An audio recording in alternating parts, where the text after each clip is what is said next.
Το όνειρο του παιδιού είναι η ειρήνη. Το όνειρο της μάνας είναι η ειρήνη. Τα λόγια της αγάπης κάτω από τα δέντρα είναι η ειρήνη. Το άνοιγμα του παραθύρου κάθε ώρα σημαίνει ουρανός. Τότε που το φεγγάρι βγαίνει από το σύννεφο. Τότε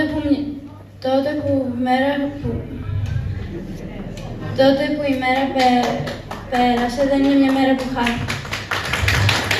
Η ειρήνη είναι οι τιμονιές των ακτίνων στους κάμπους του καλοκαιριού.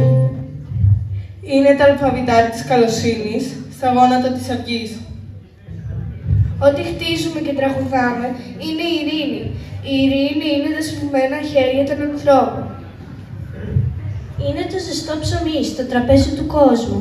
Είναι το χαμόγελο της μάνας. Το τρένο που προχωρεί στο μέλλον, φορτωμένο στάρι και τριαντάφυλλο. Αδέρφια, μες στην ειρήνη, διάπλατα ανασένει όλος ο κόσμος, με όλα τα όνειρά μας. Δώστε τα χέρια, αδέρφια μου, αυτό είναι η ειρήνη.